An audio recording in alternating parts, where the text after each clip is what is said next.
All right.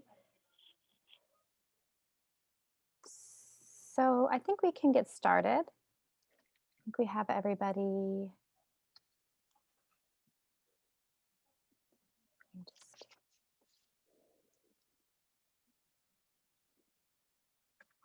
Okay.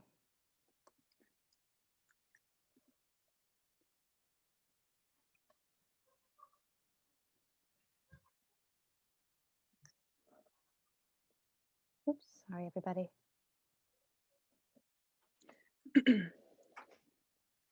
So I am going to keep everybody muted and then just ask you to raise your hands to speak, just because this is kind of a bigger group and I just want to make sure nobody inadvertently gets cut off, especially because I think we have somebody on, some people on a phone, and I know it gets hard to kind of assess when it's time to speak. So we'll just keep everybody muted and then go from there. So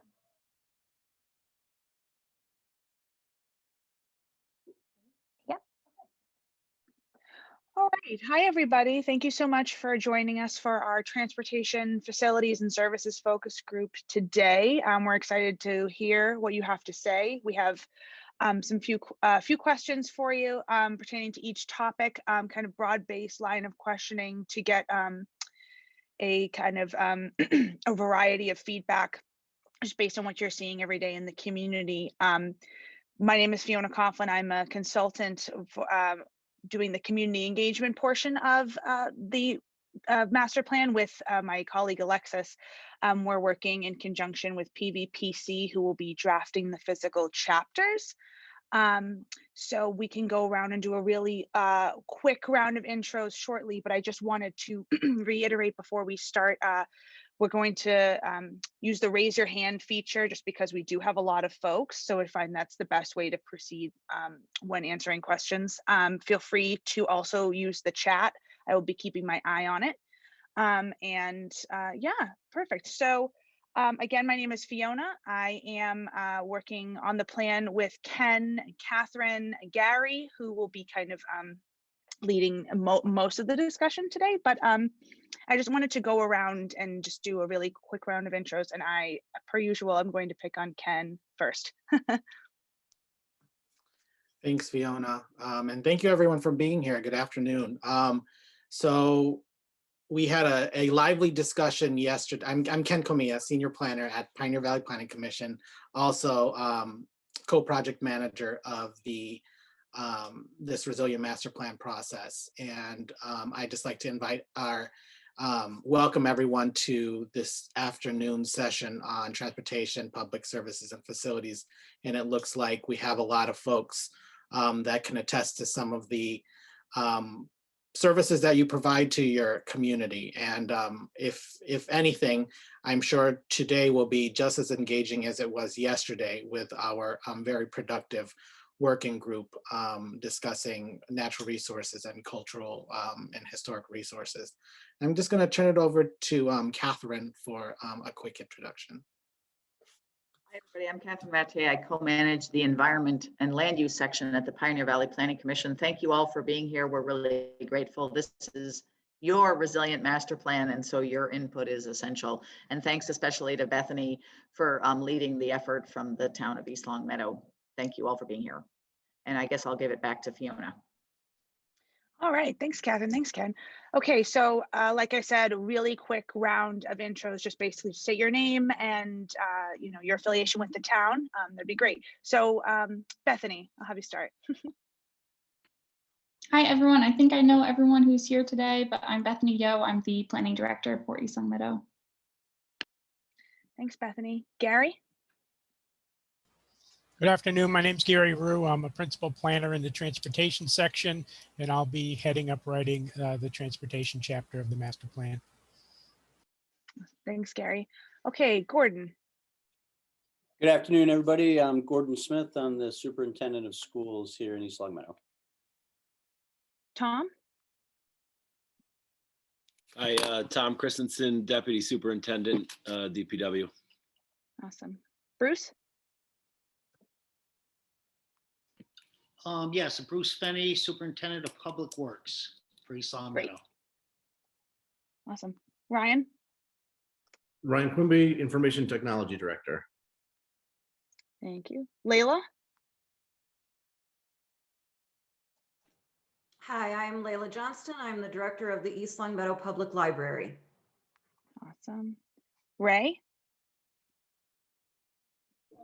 Hi, I'm Ray, local business, local bike shop, East Longmeadow. Awesome. Mark? Mark Williams, Chief of Police. Tim? Hi, good afternoon, Tim Murphy, local running store 413 right here in Center Square, and I'm assisting on the Master Planning Committee. Thanks, Tim. Connor? I'm Connor O'Shea, and I'm the chair of the Master Plan Committee. Thanks, Connor. And last but not least, Paul. Hi, Paul Morissette, Fire Chief, Town of East Longmeadow. Awesome. Thank you. Can I just interject one thing really quickly, Fiona? I just especially wanted to thank Ray and Tim, just to kind of give you kind of context as to why we asked you both here. Tim, I know that you are on the committee, so you already know this, but we just thought that, Ray, given you own a bike store, right? Yes. Sorry. Yes. Okay, so we just thought you might be familiar with, the cycling in town and whatnot, and just kind of wanted to hear your takeaways on that, and then Tim as well with the running. So thank you very much, and I know Gary is our transportation chapter author, so he may have some questions for you with that as well. So thank you, everybody. Yeah, thanks, Alexis. Okay, great. So I think so we kind of have three buckets of questions. We're kind of general, transportation specific, and then we focus on facilities and services. But I think what I will do is kind of jump right into the more specific line of questioning, starting with transportation. And then we can circle back to the general questions at the end, because usually once we start talking about the topics, it gets a pretty good, it's a good conversation. So I just want to make sure that we hit on all of the major questions there. So great. So yeah, we'll start with transportation. Gary, I am going to kick it over to you as you are the expert there. And I will be chiming in throughout. Thank you. So we have a list of questions that I developed, but honestly, I want this to be about what your concerns are. So feel free to go off topic if necessary. But this being a resilient master plan, the first one is regarding locations that might be adversely impacted by severe weather.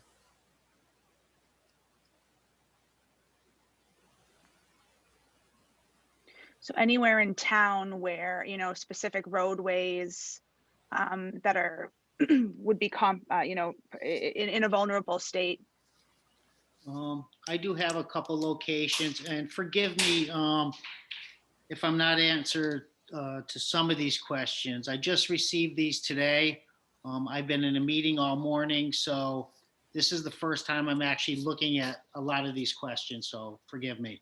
No problem. We have a couple locations in town, more specifically the center of town was a very low-lying area, and Paul can attest to this. When we do receive heavy rains, in the past, we have kids out in canoes in the middle of the center field canoeing around.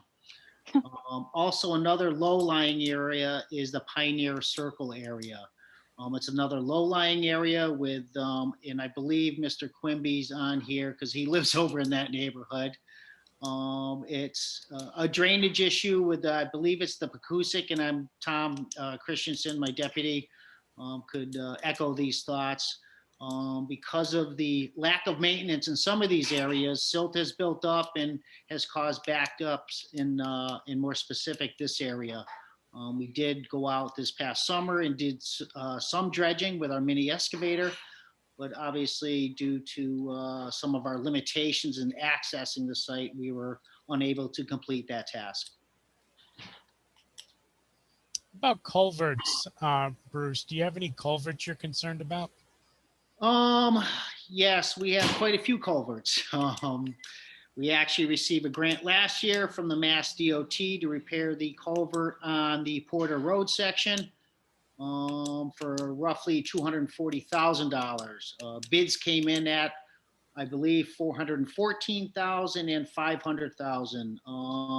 We asked for additional funding, but unfortunately the Mass DOT, given our COVID situation when this all started, they were unable to increase our funding for that project. I am looking at other grant opportunities as we speak. I have Mont McDonald I'm working with to see, I believe Mass Works is one of those areas we are looking to find some grant opportunities for the town.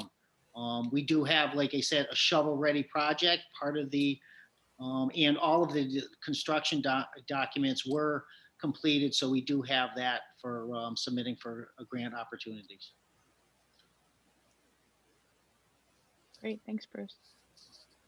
Anybody else know of any specific locations that would be vulnerable to flooding in particular, but other extreme weather that wasn't mentioned yet? Go ahead, Tom. We've had an issue in the last few years with Heritage Park, Blackman Pond. We have to do some sort of redesign on the outfall, and possibly some of the drainage appurtenances downstream. Okay. We've had many a year with benches underwater and things of the like. So I believe that was originally designed by Army Corps, and with some town modifications.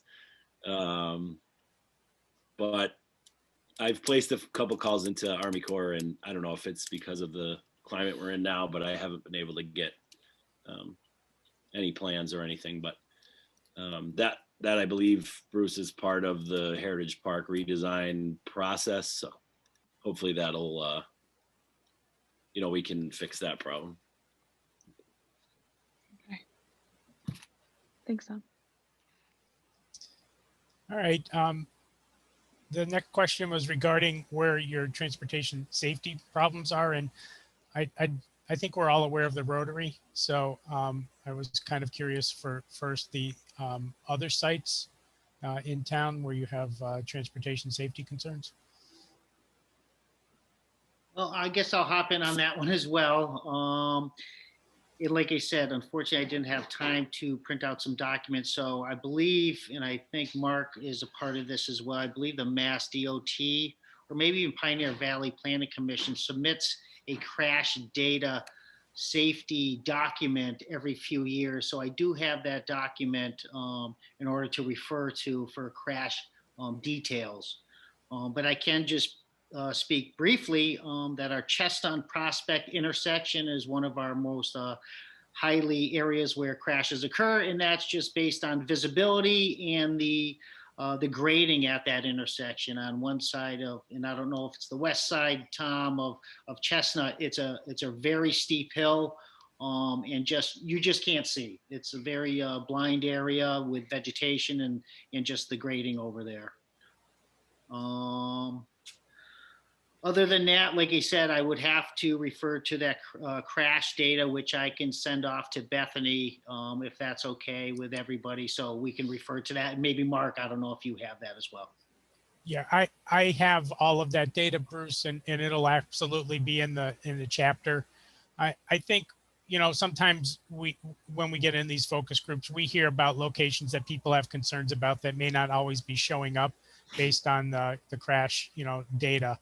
So that's really where we're going. Back to the intersection of Chestnut and Prospect, I'm going from memory, so I absolutely could be way off, but didn't that used to have a mirror to help see? Yes, it does. It does, but it still does? Yes, it does. We actually replace that quite often due to just incidences up there. It does help, but like I said, given the grade and everything else, it doesn't focus down the, you know what I mean? There's no way to get a perfect read and with a mirror on what's coming up down the hill. So it's a large concern, I think, for the community. So you replace that, would you say annually, more than that, less than that?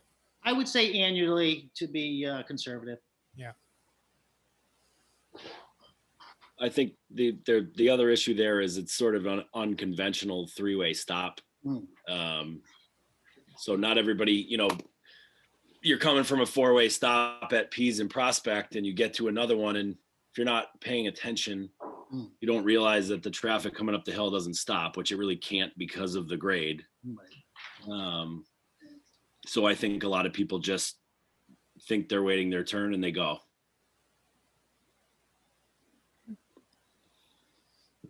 Other locations with safety concerns? Yeah, I would think Maple Shade, the corner of Maple Shade and Porter is a challenging one, especially just for students who may be walking to Maple Shade School. Why is that? What's that? Why is that a challenge for pedestrians? I think people, we do have a crossing guard there, so that does reduce the, I guess, the danger. But I think people get going pretty quickly coming down Porter and making that turn in either direction. I would imagine that, I don't have the crash data, but I'd imagine we have some accidents there.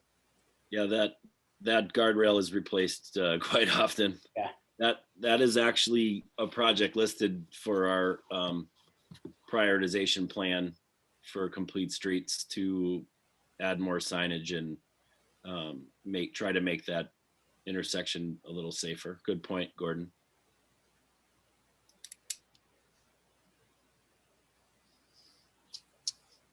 I don't know that this is necessarily say a danger point, and I know that DPW has a master plan for adding sidewalks, but you might get more walkers to Mountain View, you know, depending on where we add sidewalks. So certainly not necessarily a danger point as the way we're discussing things here. I'm just tying into some of the things that over the years parents have asked about. Okay. So we talked a lot, or we talked a few intersections, and I know you have a few multi-way stop locations in town. So just kind of interested in opinion generally, how well those are working. If it's something that you think needs to be changed over time, or if you're happy with the way they are. And I guess I'll jump in to start that one. I think from my perspective, they don't really work so well anymore. In the past year or so, because of COVID, there hasn't been quite as much traffic, so I haven't experienced as many challenges lately, but there's been plenty of times over the past few years where you would be backed up for, I don't know, a mile or something trying to turn left at the one there on Parker Street and is it Porter or whatever.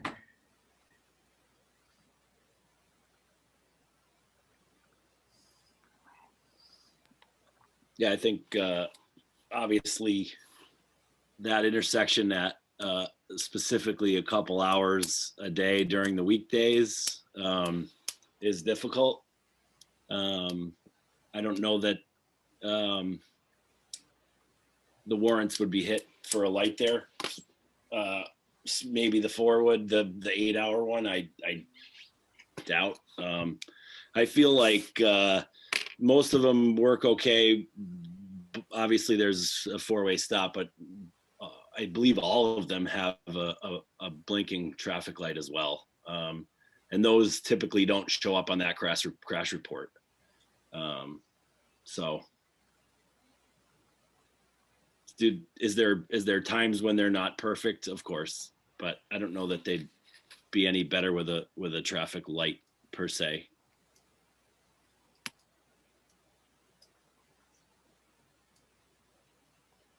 Any other thoughts on that?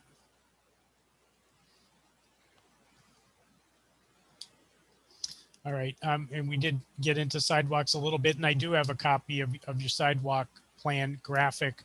So I'm more curious of, you know, where are your priority installations for sidewalks, both new and improvements? Do you have any areas that you just don't have on that plan right now? Or why, Bruce, it's a loaded question, isn't it? Yes, and I'm sure Tom will echo my thoughts. It all comes down to funding. So on our Right. master plan, you can see we've highlighted some red areas on that master plan. Those are proposed. And it actually comes down to funding. It's been a couple years since we received any funding. And building up that kitty to have a meaningful project is always difficult as well. So we do work with the school department and the police department on this master plan to obviously to get their input and more on the lines of Mr. Smith, because we do have a lot of walkers in town. So we do have kind of in the back of our head, those are the highlighted areas. And I guess in on another note as well, like I said, I think our main focus, I believe, is Parker Street for our next phase. It's the continuity between, I believe, Mountain View and Meadowbrook, and provide the whole Parker Street corridor with a sidewalk. So, and like I said, I can give you an explanation for each, but that's kind of where we're at. That master plan is kind of our Bible right now. So that's what I have. Yeah, Bruce, if I could just follow up, are you using any type of analysis software, or is it just based on your discussions with the groups in town? Yeah, it's just based on data that's been compiled over the years, and this also goes along with residential input. Way back when, and Gordon, I forgot the young lady's name from Brookhaven that started this whole master plan process over trying to get her children from Brookhaven to Meadowbrook School. And her name eludes me, unfortunately, but Yeah, I apologize. I don't have her name it's on the tip of my tongue, but it's a collaborative effort with all the She was seeking to bike, I believe. Yeah.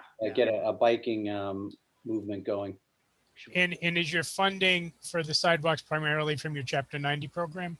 No, it's typically through the general fund. So we Okay. usually bond that fund. We actually on our capital discussions this year, based on the needs of the town, we were throwing out, because it's so, I guess, cheap to borrow money, is to borrow the whole entirety of what we have on our master plan, all the items that are highlighted in red. But I'm not sure. It was just some thoughts in our capital committee meetings this year, but I'm not sure if it's going to gain any ground. But we did ask for, we typically ask for about $75,000 per year. And all those, every red line on the master plan is also in the prioritization plan again. So they're all potential complete streets projects. Because there was no limit, we added them all. And like Bruce said, and Gordon alluded to earlier, I think Parker Street is a good one to start with because it kind of connects the whole schools and closes up a network gap there. So, and then, we'll go from there. Great, thanks. I don't know if I have anybody here on the meeting that can answer this, but we will talk about transit and transit services in East Longmeadow. So I don't know if anybody had any concerns or things they wanted to talk about regarding transit, not just the fixed route transit, but also the senior service. I think there's only 2 stops, and it's Big Y and Benton Drive. Yeah, you have 2 routes. Usually when we hear about transit, it's because people want to see more of it, and which presents its own set of challenges. But I like to include the question because if people do have specific needs, we like to try to address that as part of the chapter. Gary, do we have do you have information on, say, what's the ridership of that I do. from East Longmeadow? I do. We get that directly from PVTA. What we attempted to do, so in our draft document, we'll certainly have that available. But as you can expect, it changed dramatically once the pandemic hit. So we're going to be trying to compare that to pre-pandemic levels, so we can get a sense of what ridership was before everything. And, you know, really in a situation like this where you have such limited transit service, we'll be looking at the amenities surrounding that service and you know, how people's ability to have that service be accessible to them. Are the bus stops accessible? Do they have any issues, concerns like that? The Benton bus stop is also on the prioritization plan. No, again, you know, we have all of your information, your complete streets, your Okay. sidewalk master plan. It's important to take advantage of all of the good work you've already done and not be duplicative of all of that. So, you know, we'll incorporate that information in this chapter as much as we can. And I won't try to say that word prioritization again. Well, you know, it's a good thing. I have you applied at this point for any funding under Complete Streets? Do you have an intention to do that in the near future? Our first application will be in a week or so.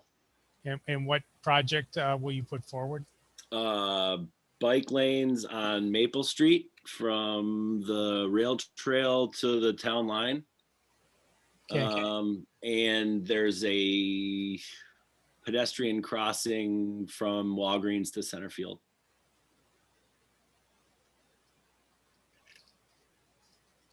Ray, I didn't know if you had any thoughts or feelings about that. I know you're the bike expert. I know.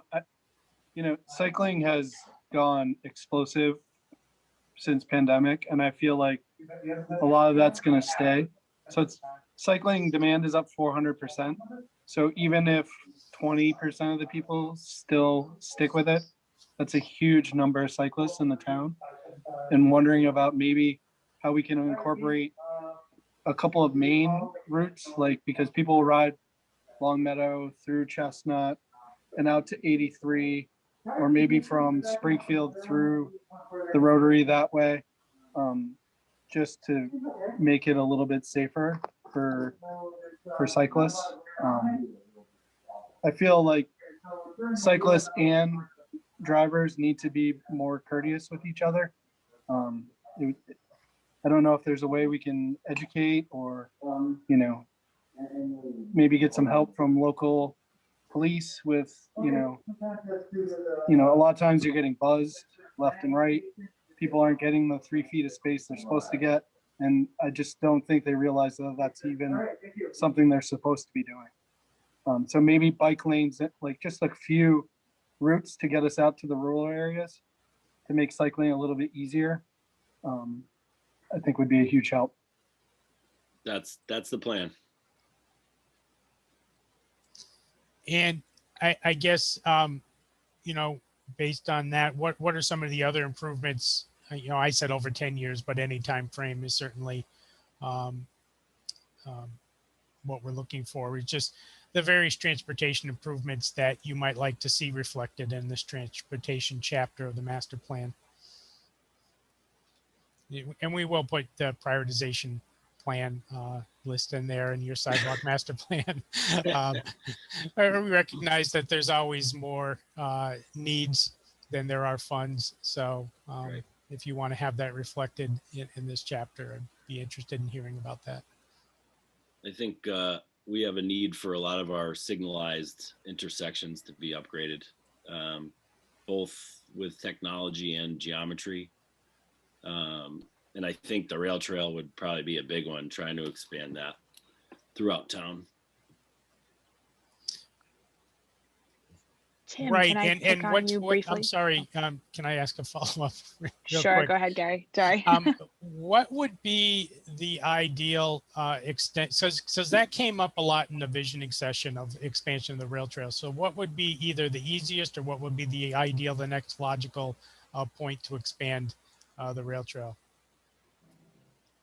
I suppose up towards Westwood. I think the problem at this point is acquiring property, right? I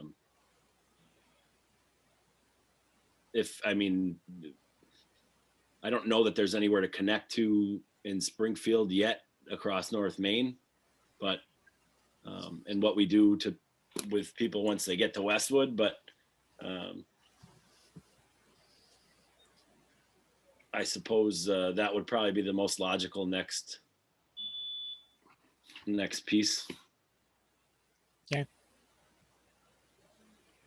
Everyone wants it to go north, and I read a news article from Springfield that they are trying to get funding to build their own piece of a rail trail with the hopes of eventually connecting it into East Longmeadow. So that's many years out, I'm sure, but I know it's an idea that it's shared in Springfield. Yeah, they do have an application in for funding for a trail that would be near the X and the Forest Park. So, you know, that could potentially be extended long term as well. But I can look into exactly what the status of that is. Hey, this is Tim. I have just a couple questions. Actually, Tom, I haven't seen the sidewalk master plan. Is there discussion in there to extend the sidewalk on Westwood to Maple, and maybe Maple to the top of the hill by the high school? The piece you're referring to on Westwood is on the plan. It is, okay. Yep, and just so you know, that plan is on the main page of the DPW section of the website. Okay. Down the bottom right. And I'm sorry, what was the second piece you asked for, Tim? And then, so coming out on Westwood, if you take a left on Maple heading up towards the high school, it stops at the top of the hill heading down Maple. Is there any plan to extend it to connect those? To connect Westwood? Yeah. It doesn't show on the plan. I think it should. We might have missed that update. Okay. Because we had talked about going all the way to the new development there, Fairway Lane, because they'll have sidewalk coming out of that, obviously. Right. And there's sidewalk in front of the new medical complex. So that would have been a logical place to hook up. Okay. And then just a couple comments on the bike path. So obviously, from our standpoint, like, yeah, I think the first logical expansion is from Maple over to Westwood. We've kind of talked about it, and so the question would be, if we extended or were able to extend it to Westwood, is there an area, if it doesn't extend past that initially and it stops at Westwood, is there an area to put a location for parking? So at the end of that, piece, would there be land acquisition enough to then also put in a parking lot for people to get onto the bike path? And I don't know. Yeah, so I don't know that we own any property over there. I'm sure the right of way wouldn't be big enough for a parking area on Westwood. But I think we use the railroad right of way to do the parking, say just south of Industrial Drive. Mm-hmm. So that's certainly, from a design standpoint, probably could happen. Could still work. Yeah. Okay. Yeah, and I believe ultimately too, we would end up finishing the rail trail down at the end of obviously North Main, where the dry bridge used to be, at Panera there. So I believe there's plenty of parking overflow on the backside that no one utilizes over there. So I think it'd be a good alternative parking site as well. Is there any way, if it does get to that point and it's extended down, behind Stop and Shop Plaza, for the bike path to get across to Heritage? Actually, there isn't a direct path, but there is sidewalks. So if you get down to, like you said, the old dry bridge area, there is sidewalks in front of Stop and Shop, and I believe all the way down to I forgot the side street there at the service station right there, but there is sidewalks there that directly connect to Heritage Park. Maybe some signal improvements would need to be done as well. Right. Yep. And I think those would incorporate, pedestrian as well, pedestrian crossings and things of that nature, if we were to do the intersection. So the last question I had before Fiona switches gears on me is there a desire to study / look into improving the Rotary in the near future? or is it something that you'd rather just leave alone at this point? Good luck with that. It would be a big no on my side. No, leaving it alone, or no, do it? Leaving it alone. And I've only been superintendent for about 4 years. I've had multiple people come to me.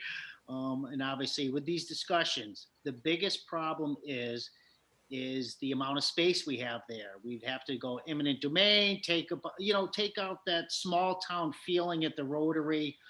There is things that need to be done. I've been driving it for 53 years. I don't have an issue with it. A lot of people in town don't. I'm scared to do anything at the Rotary. I really am. I think it would negatively impact the community and just that small town feel at the center. But that's my opinion. It's been studied quite a bit too, and it's never been successful, including some very vocal defeats at town meetings. Yeah, I was part of one of those studies, so I'm aware of some of the, I think feel for the residents, and like you said, they don't want to lose the character of the town. So I think it's important that I hear it here, because again, it's your master plan. We don't want it to say anything that you're not supportive of.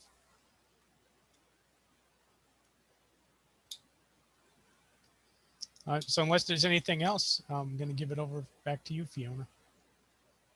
Awesome.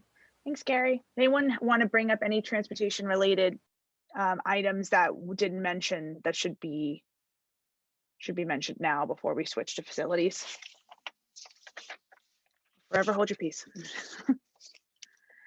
All right. So our next batch of questions, as you all know, is services and facilities. Ken, you and I can both kind of do this one.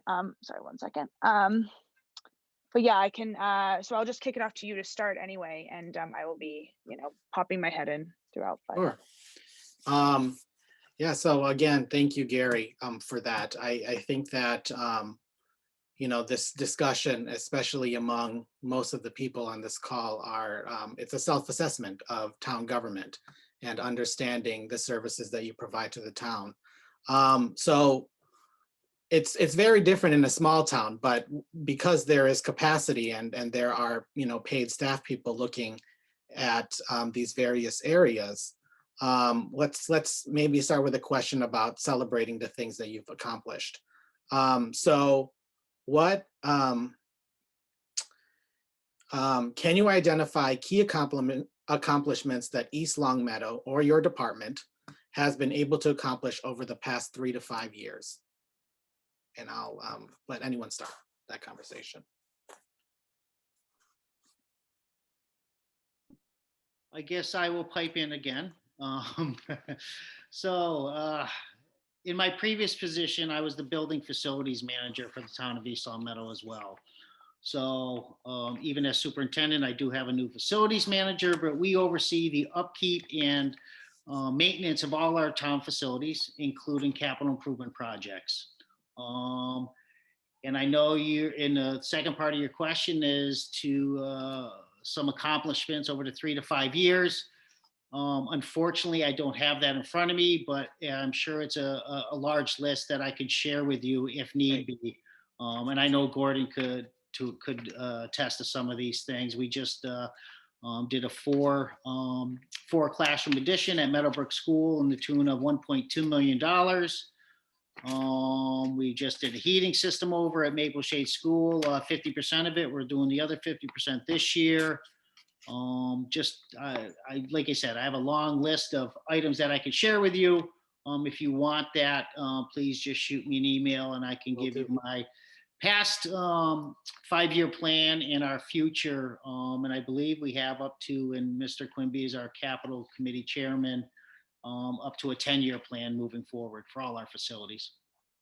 Yeah, we're extending our 5-year to a 10-year, just trying to get some of the other departments to get it built up to the 10-year mark. And what Mr. Fenney said, we've had a number of improvements that have really been coordinated through DPW's efforts, whether it be, as he just mentioned, the 4 classroom addition taking off modular classrooms that were actually on a trailer, removing those, putting in stick-built 4 classrooms. Along with that at Meadowbrook, it was through the Mass School Building Authority, but the Department of Public Works was integral in just helping coordinate things. We've redone the roof at Meadowbrook and replaced all the original windows and doors. So you now have a much more energy efficient school, as well as a much more secure school with the improvements to the doors and windows.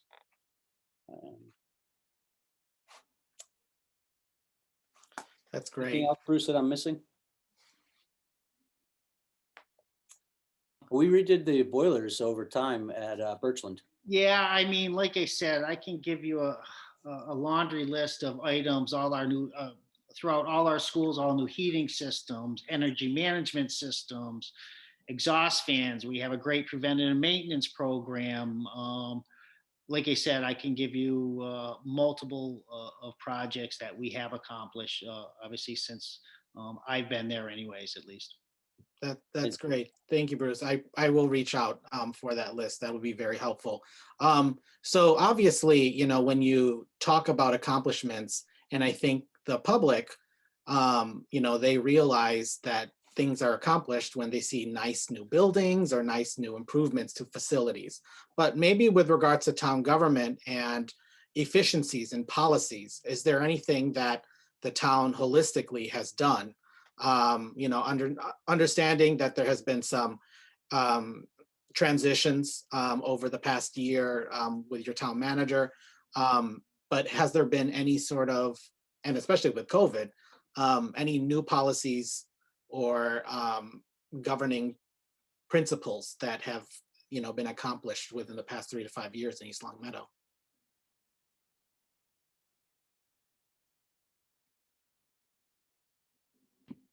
I'd have to think about that, Ken. Yeah, I'd have to put some thought in that before I could answer that. Sure.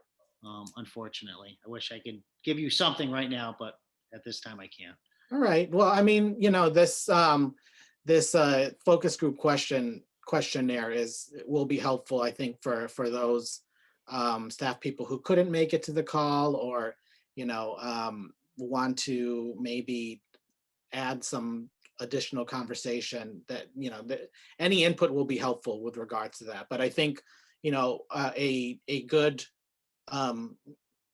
reason behind creating a master plan is to also celebrate the work that the town has done, understanding that you have other plans that will be alluded to, like your open space plan, like you know, your hazard mitigation plan, and those various plans. So if we're able to celebrate the various things that the town has done, I think that creates great context for some of the future recommendations that probably will be made. Ken, I think, something that, sorry, I didn't mean to cut you off. No. But probably should be listed in there is there's a lot of partnership that goes on and collaboration that goes on between all departments. So, I mean, I would highlight in some of this the work that Chief Morset's doing in terms of coordinating all the emergency response. A lot of that in terms of shelter and different types of operation that happen, say, after a storm or some other significant event, came out of all of us working together, this group here really, in opening a shelter in that October 2011 storm. But Chief Morset's taken that to another level with some of the emergency planning that we're doing, and all the departments are involved in that. There was something else that I wanted to say, but in praising Chief Morset so much that I forgot it. I'm putting him on the spot so he can add to that. Thanks, Gordon. You're welcome. Ken, I was going to just mention one thing from the fire department side. You talk about 3 to 5 years. Initially, I thought you were talking strictly buildings, but and most of the town knows it. We went from a private ambulance service in town to a fire department run paramedic level ambulance service. We operate 2 and fully staffed 24 hours a day, which 5 years ago, we were Monday through Friday, 8 to 4. Mhm. Fire department, being a part-time fire department after that on call. So that's been a big accomplishment. Both town managers have endorsed, town councils endorsed, and it's really been well received throughout the town, and we're saving lives. That was our goal. Yeah. Great. Anyone else? Yeah, I remembered what I was going to say. Saving lives, that's huge right there. But the health department has partnered with, I believe, the police department over the last couple of years, bringing a bike rodeo. This was all pre-COVID. And so sort of emphasizing exercise, movement, and so forth, but also teaching safety. And so I think that's happened 2 years prior to all of us going into COVID operations. That's great. I also just wanted to call out Layla Johnson with their curbside pickup station for the library. That's been a huge success. Yeah, we also expanded hours to Saturdays in the summer. That came about from a strategic planning session that we did in 2017, 2018. So in 2018, we expanded public service hours to include Saturdays in the summer, and town residents were thrilled at that. That's great. The library department is usually the one that the townspeople will always celebrate. And because, especially during the pandemic, it has been their lifeline to the connections to, the various works that are in the library, as well as people that, they may interact with. So that's wonderful. And that's a good note. Okay, so let's move on. And this is a question that I think may be something that town staff, especially part of these types of processes, may understand. So implementable recommendations will be presented in this plan that affect governance, town services, and facilities. And knowing that it can be difficult to navigate capacity of the town to accomplish goals and strategies, please share ideas about what is needed in East Longmeadow to move forward with the decision-making process. It sounds as if you have, your capital improvement process, and it also a facilities plan, your sidewalks management plan. But if there are other ideas that you may have, I think that I'd love to hear them. Ken, and just segueing from the last question as well.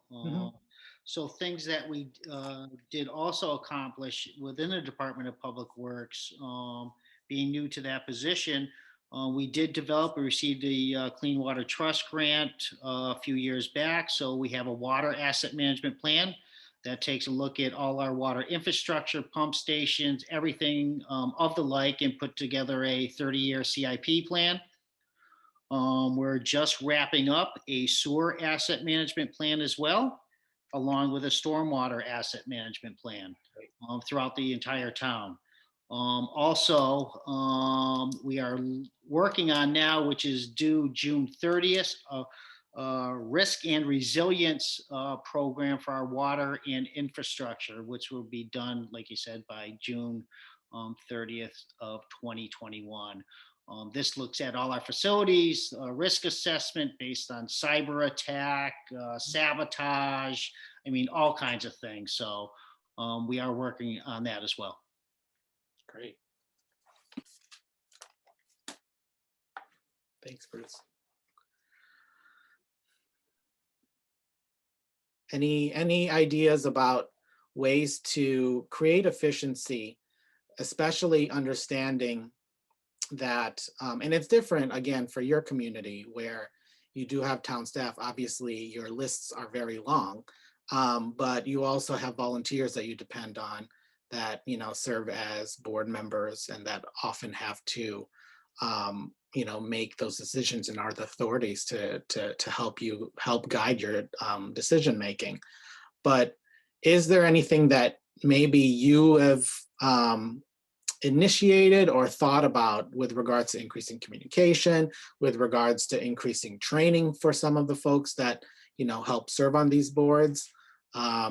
anything that you've given thought to of regarding that. From the DPW standpoint, I can tell you right now, and I'm sure Tom could echo this, is just increased staff. I think we, all of us could use more staff, and more specifically, a grant writer for the town of East Longmeadow.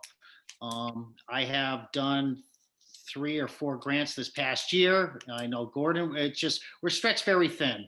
So I think from my perspective is staffing is one of the big things, and being able to accomplish everything we want to set out to do, and more specifically with this master plan. Obviously, if you don't have the staff to implement some of these plans, it's it's counterintuitive to keep moving forward. Thanks, Bruce. I just want to chime in there too, Ken, if you don't mind. Yeah, this has kind of been a recurring thing that we've been hearing in a few of the other focus groups. You know, limited bandwidth, and people are trying to do a lot of different things with a short, you know, not that many staff. So safe to say across the board, people are feeling this way, feeling that they're, you know, understaffed and could use additional resources. Okay, I'm seeing a lot of nods. Okay, just wanted to confirm. That's great. I mean, that's a great confirmation. And I think that, you know, having been a municipal planner before and understanding city budgets and town budgets, it's totally understandable. And knowing the laundry list of things that DPW has to do, the planning department has to do, the school department has to do, as well as the other services that the town provides, it does make sense. So let me see. Are there any unmet needs that can't go unaddressed without diminishing the quality of public services in town? I can mention a few things, and more specifically, I guess it's the regulatory commissions. We continue to get barraged over these last few years, and since I've been superintendent, and Mr. Christensen can attest to this, the new stormwater permit, the MS4.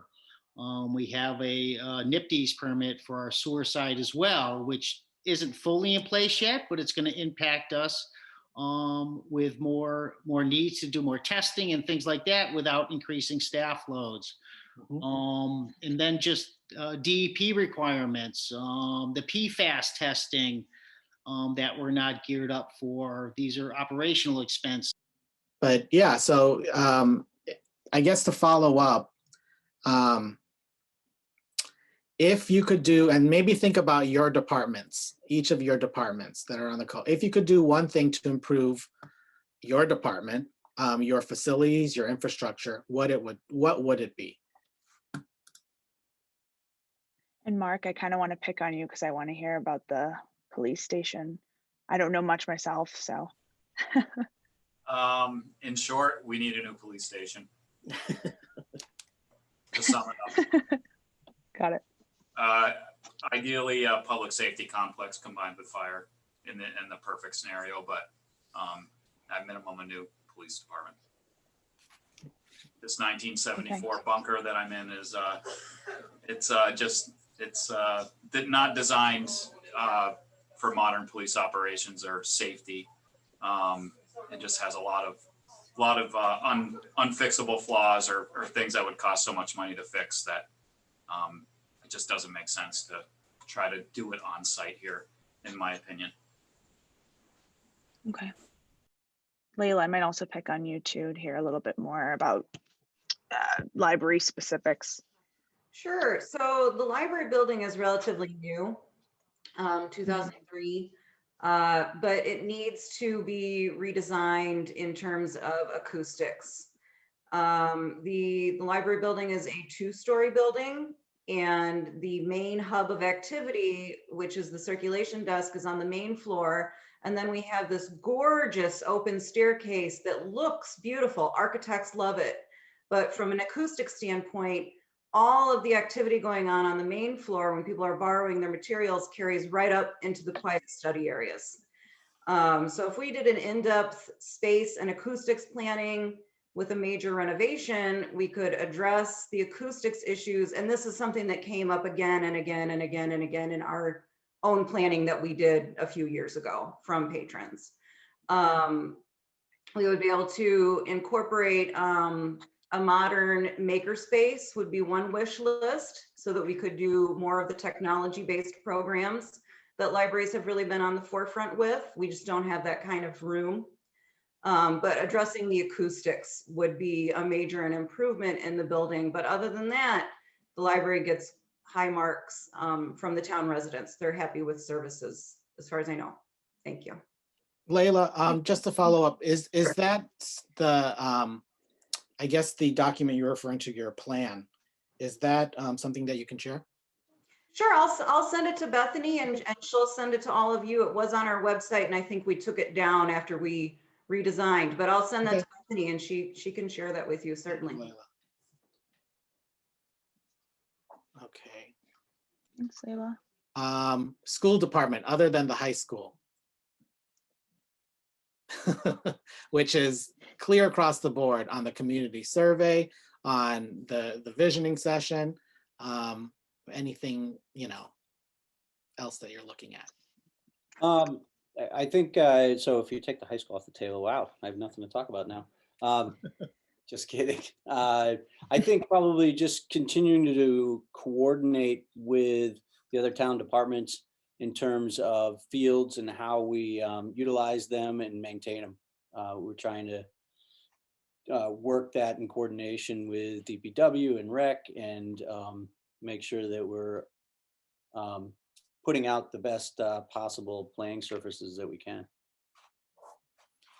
Yeah, that was brought up yesterday in our focus group with regards to open space and understanding that Donna Prather was on the call and she shared some of the sentiment with regards to DPW asking if they could rest a field because of all of the needs for the various sporting groups that are out there, as well as the school. So I think that's great that you identified that, because that also is something that comes up with regards to utilizing the school infrastructure to support community activities in the case that you can. Right. Actually, that might have been one of the silver linings for the COVID operations is we rested fields, a decent amount of fields last year, but now we're getting back out and back on them. Great. Can I pick on Paul with the fire station? And why If not? there's any Everybody else concerns else there? Making my rounds here. So our station is 23, 24 years old now. And it's not built like Mark's bunker. If it wasn't for Bruce's facilities guys, we've replaced the roof already on both the apparatus bay and the office area. We've replaced a couple of the furnaces. It's got 3 internally for the upstairs. For the office area. So the building's getting tired. We were built on a landfill. Most people know. We have a methane collection system that runs around our building that Bruce's guys have kind of taken over the daily responsibilities, and they work with Ty and Bond that I don't even know what the bill is annually for Ty and Bond to inspect it. I know there is future plans. Unfortunately, that kind of ties our hands here to, again, our department's grown from 7 career guys to having over 24 career firefighters and admin staff. On top of that, it's getting a little crowded in here 24 hours a day. So long-term plans, the public safety complex that Mark was talking about, I think is a great opportunity for both departments. We should have did that back in 97 when we built it. Unfortunately, the makeup of the 2 departments didn't work well for the town, and Board of Selectmen, I guess, didn't want to push the issue. Back then, there was federal money available for public safety complexes, and for some reason, I was just a firefighter at the time, so I didn't have any managerial responsibilities towards it, so I can't take the hit for it. But again, for today, our building's getting crowded, but it serves its purpose. But if, in the future, master plan, a nice public safety complex, somewhere centrally located in town where both departments could operate out of, and maybe free up these two buildings for other departments that are rapidly expanding as well. Is there has it been brought up as sometimes towns have this idea that public safety complex is like #1 priority. Obviously, East Longmeadow has various priorities, but is the public safety complex like part of the public conversation? Okay. It has not been in general passing. It might have been talked before with the previous chief. Okay.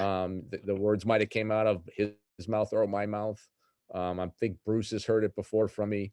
But as far as in front of town council, it's never been, it's not even part of the 5-year capital plan. And I think Ryan would probably cringe if he had to add it to it. So. I'd cringe if we had to add it to the 10-year plan. Yeah. So Ryan, with regards to IT and, some of the various, the outward face of town government, which usually relies on the website and the way things are communicated. I don't know if there's anything within your purview that may be helpful to get communicated in this plan. Nothing I can think of offhand. We have Civic Plus for our website, and each department's responsible for their own section of that page, with the town manager's department being responsible for the main part. And then my department just fills in the gaps where we can, offers training where we can. We have a lot of social media sprawl where every department has like their own social media page. Instead of trying to kind of narrow it down a little bit, it's kind of always been one of my dreams. But we've allowed other departments access to the main Town of East Longmeadow Facebook page, and they've done their sharing through. I know Bethany's been good at it. The town clerk's been good with it, and then police and fire have their own pages that have been successful. And if you move out, we'll take over your building.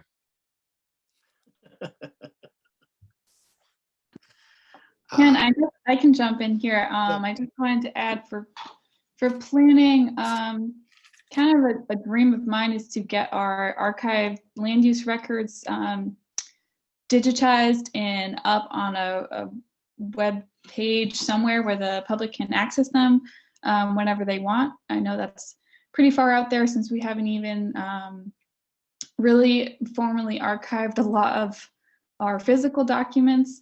But right now they're just sitting in boxes in the town hall basement. They're really hard to find. We have really old plans that are kind of falling to pieces and should be preserved appropriately. So that's a long range goal of mine, just to put the post-it up there. But I know the clerk's office has a plan to formally archive those physical documents. So the next step would be to get them digitized. Yeah, we had a plan. We actually just wrapped it up last year, or wrapped up the funding for it last year. That was funded from CPC to digitize documents.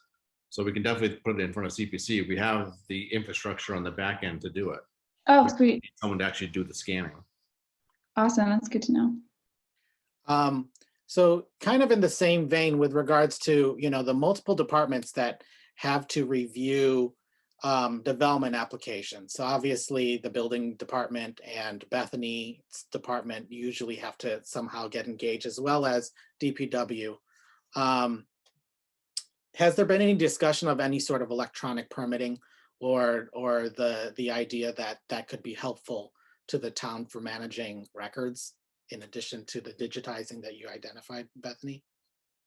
We do use Munis. We don't use it to its full potential. We might have in the past. Munis has like a bunch of areas where different departments can check off if they've reviewed plans, and you can also upload documents to it. I know the building department reviews documents on that a lot, just to check records and cross-reference. So that could definitely be used more than it has been. We are trying to fund a replacement for the Munis permitting. Munis they still support their permitting module, but they've pretty much sunsetted it for new features. So something we've been looking at would be a better system where there's an actual online application, better workflow tracking, and that type of thing. It just, I mean, we just met on it literally today on the Capital Committee, and it's not going to get funded for this year. Ken, I know the building commissioner currently asks for any new projects, construction documents, that they're all supposed to be digitized when he gets them. So And that's great. So going forward, going forward, it's going to help out all of us. Yeah, good. Okay. What are the town's service delivery strengths? So looking at your departments, what are your strengths and what makes them an asset to the community? Again, this is, I think, a way to self-assess your department and really celebrate the work that you're done. And obviously my follow-up is going to be what can be improved. And this is delivery, not necessarily infrastructure, but the services you provide to town.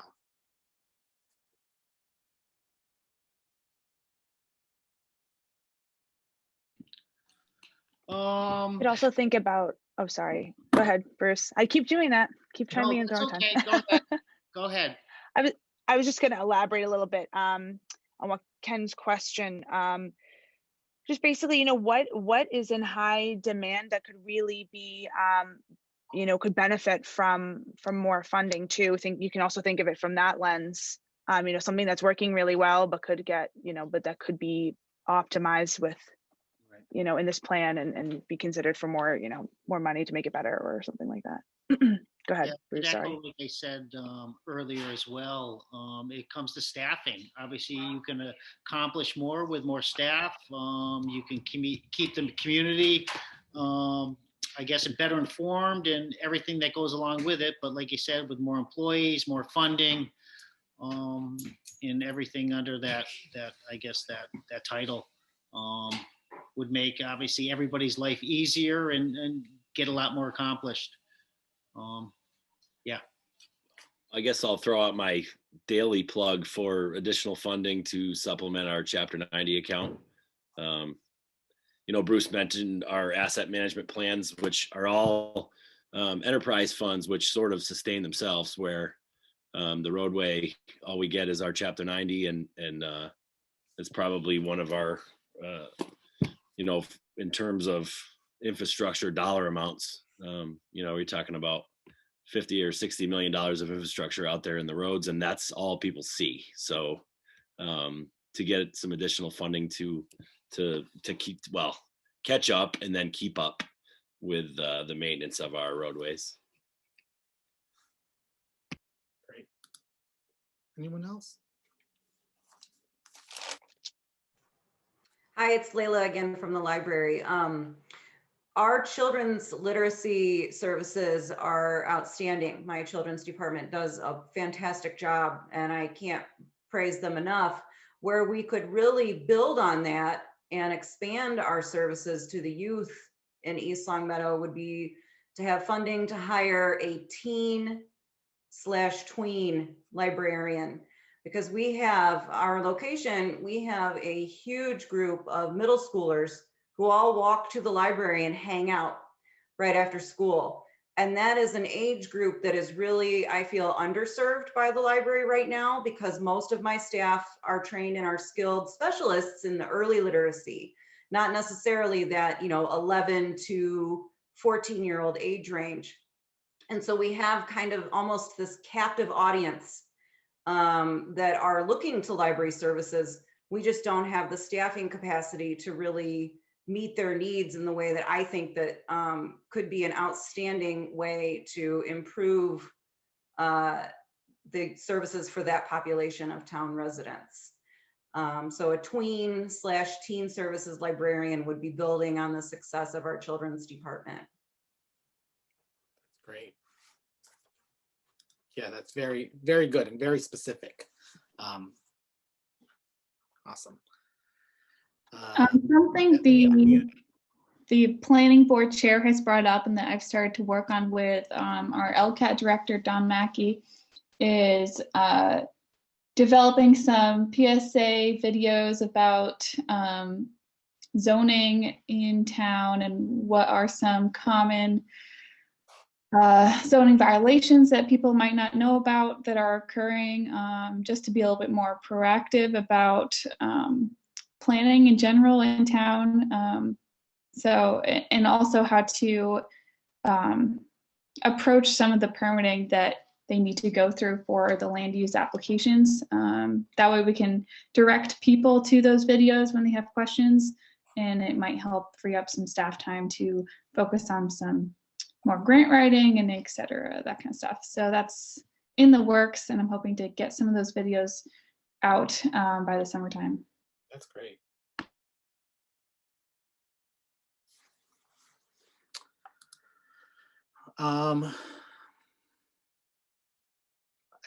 This is, yeah, I mean, this I think has been very productive, and I have a lot of great notes. Can I ask one quick question about accessibility issues? Great. If there are any pertaining to certain facilities? I know there's some of the facilities are older than others. The library probably has this covered, but is there any, architectural barriers, problems that you've heard? We would like to hear those problems too. I think the elephant in the room, I guess you could say, for the past few years is the elevator at Town Hall. We currently do not have an elevator. Okay. I've been actually working on that for, I don't know, maybe 8 to 10 years. We are getting a little, I guess, further down the road anyways. We did receive a grant through the Community Development Block Grant, which allowed us to hire, obviously, I think through the PVPC, through that process. So we actually do have a study that was completed, a design. We're looking, and I forgot the dollar figure, Mr. Quimby, $145,000 for construction documents.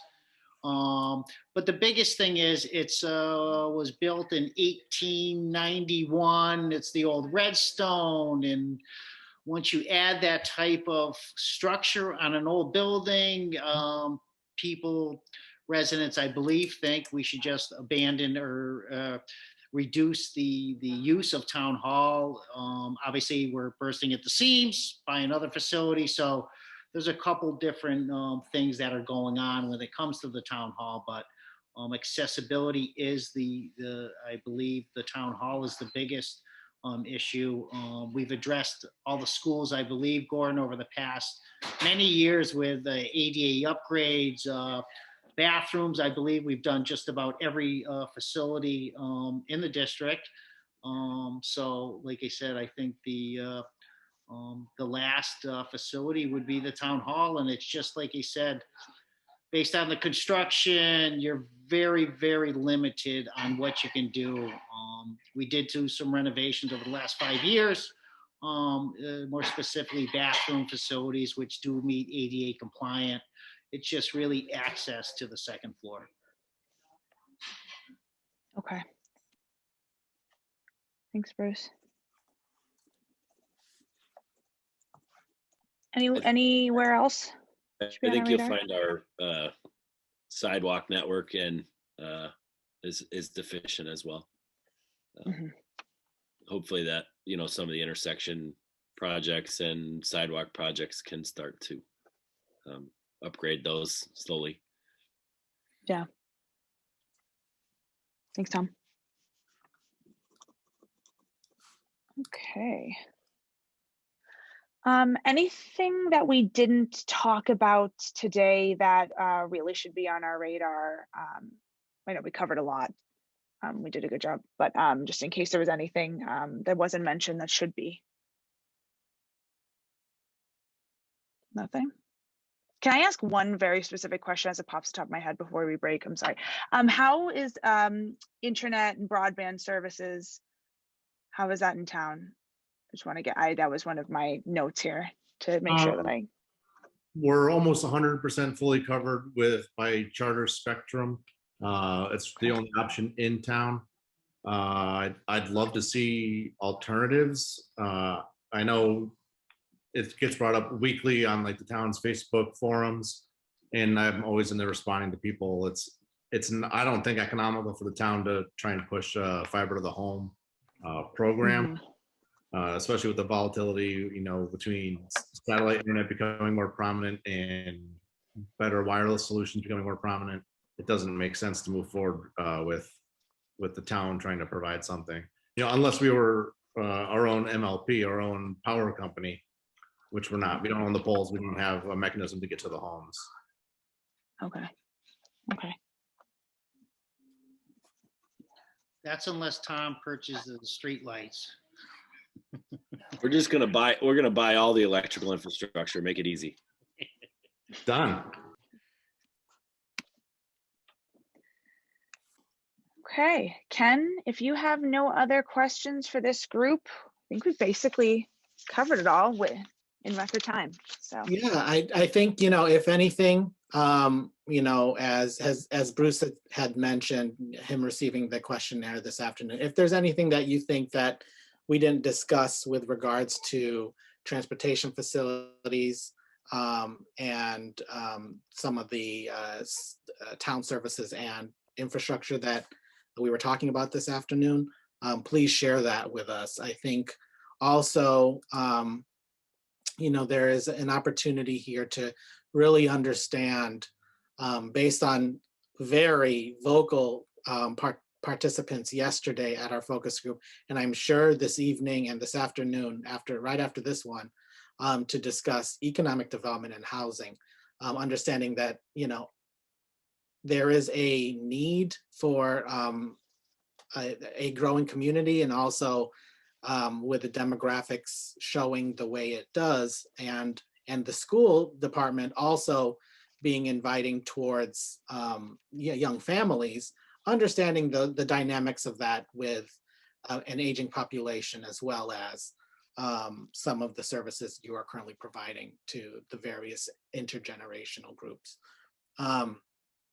But I hope that you all found this productive, as to talk about and celebrate the various things that you've done for the town, but also have addressed and identified things that can make it into the plan and hopefully lead to some grant funding to support the implementation of various things that you've identified here.